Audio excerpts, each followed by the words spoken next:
and welcome. My cat is here. I don't know if she's gonna jump down. We might have a different problem. That problem being this is the first time I've filmed with the kittens on the loose, like a proper video. I don't think they're gonna be too much of a problem because Betty left. August is chewing on my remote. So it's fine. Hi baby, you coming down? No? I don't think Dax is gonna join us, but that's okay. Let's just get into August. Leave her alone. Leave her alone. August is harassing Dax. It's okay, Dax. Anyway, let's just get into the video.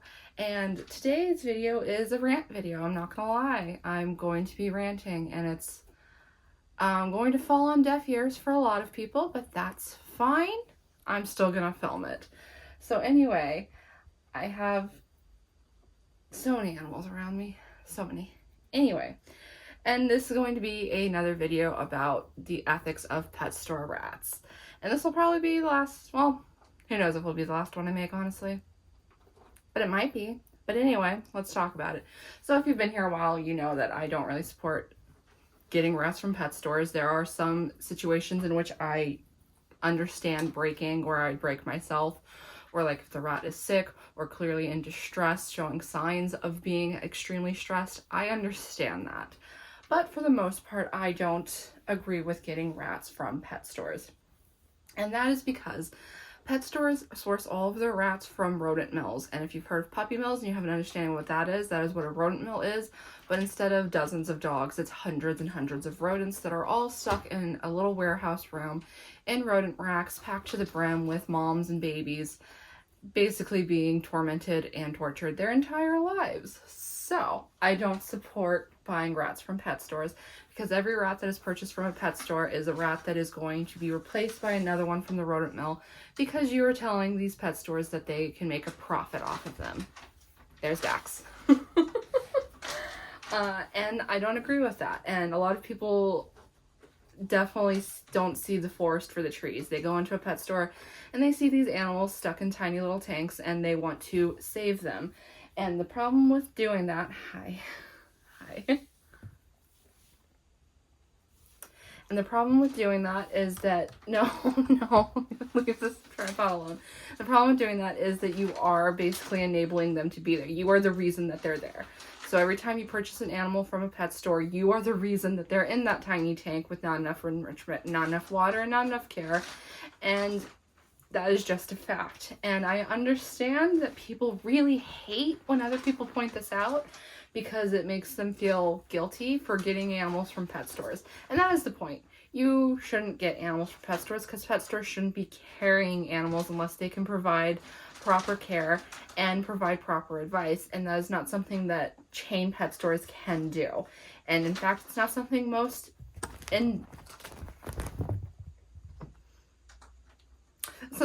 independently owned pet stores can do either. These cats, man. And like, even if you've bought rats from pet stores in the past, I understand. I've gotten rats from pet stores. I've gotten rats from pretty much everywhere. I've gotten rats from pet stores. I've gotten them from backyard breeders. I've gotten them from reputable breeders. I've gotten them from rescues, and I've had them rehomed. And technically, I've gotten some from feeder bins, because the same rats that go into Petco, those rats are feeders, or at least they were when I was getting them. So like, I've gotten rats from pretty much everywhere, but by far the worst ones were the pet store rats. Like, health-wise, they were terrible. Most of them didn't even make it to a year and a half. So, and I know a lot of people don't care about that because they need homes too, and no one's arguing that. No one's saying that the rats themselves are at fault. No one is saying that they don't deserve a good home, that they don't deserve love. What we're saying is that the rats that are in the warehouse that you can't physically see, that you're pretending don't exist, also deserve better than what they're getting. And we can't save them, but we can prevent them from continuing to be bred.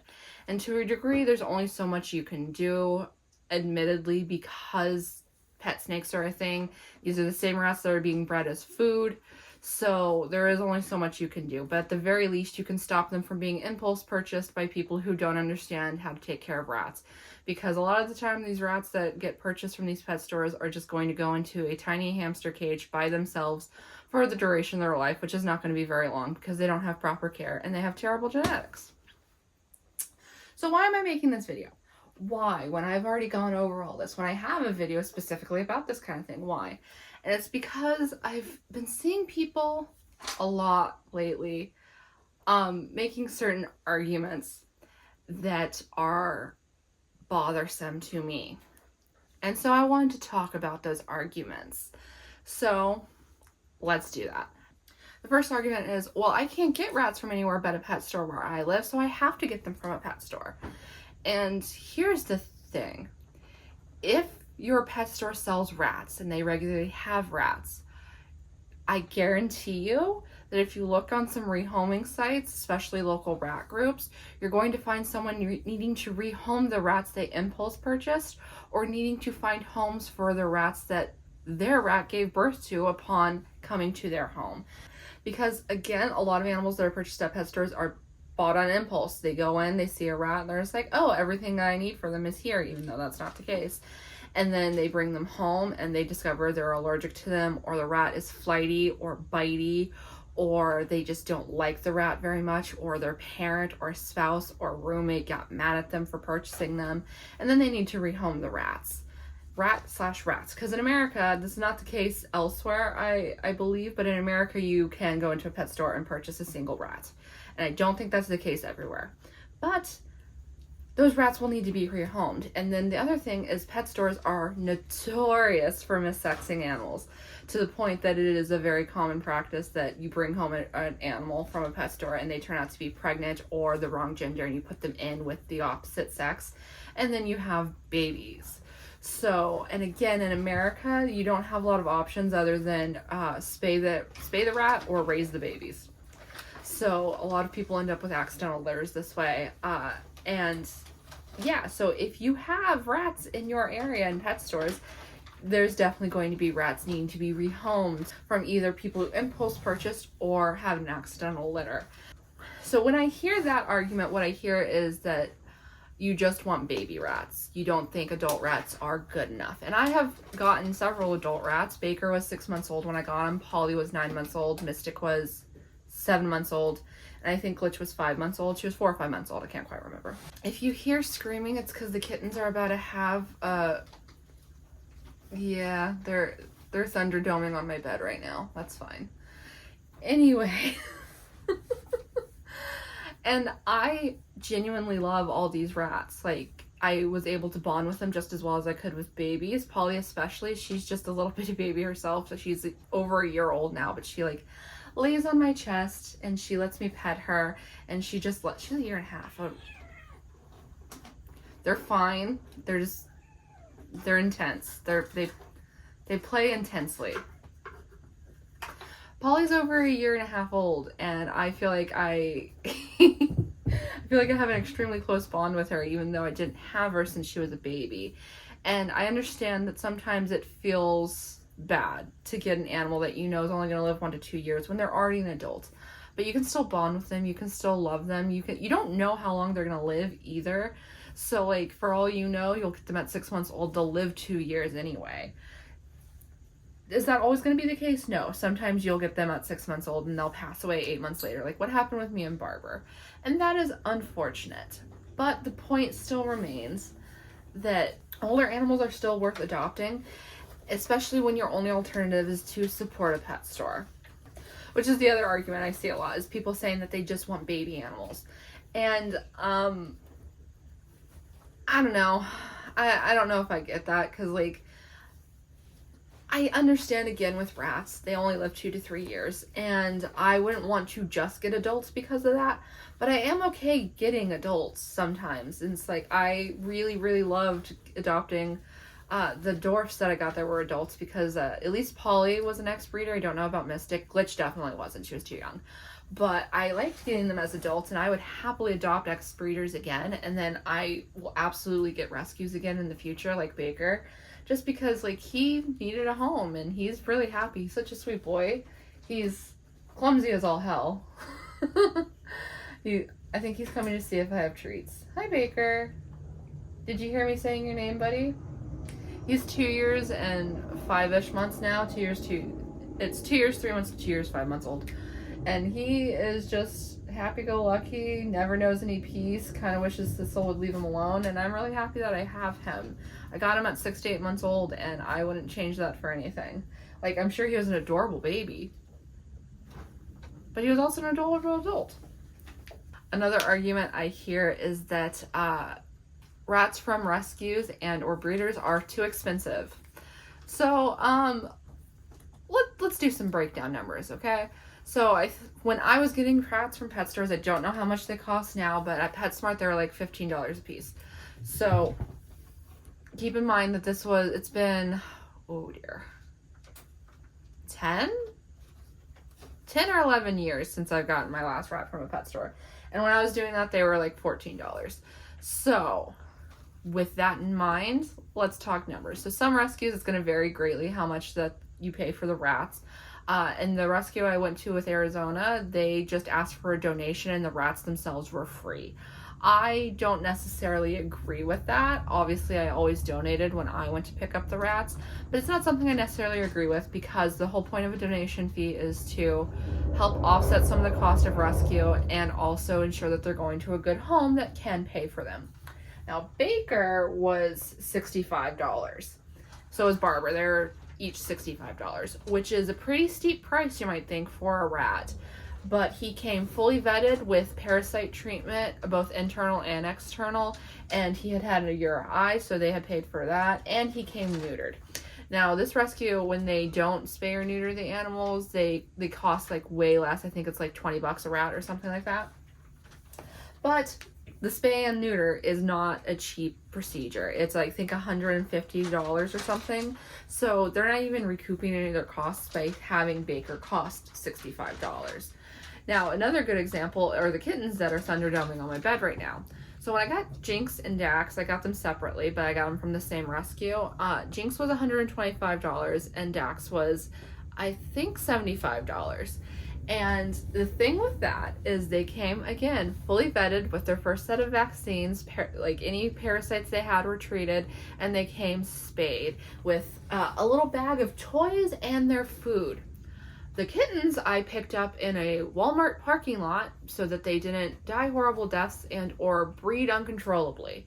And their first set of vaccinations a piece cost me, I believe, $120. So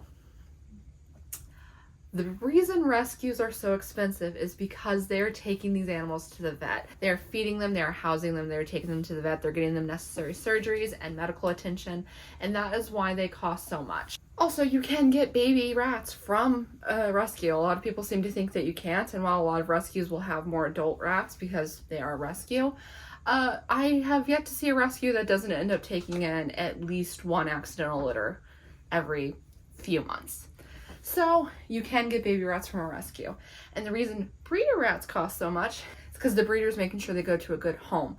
Believe it or not, most breeders do not make a profit off of their rats. And if they do, it's going to make me seriously question the quality of their rats. Because if they're breeding so many rats that they can actually offset the costs of keeping them by their litters, they're not taking them to the vet. They're probably not properly feeding them. They're probably going the cheapest way with housing.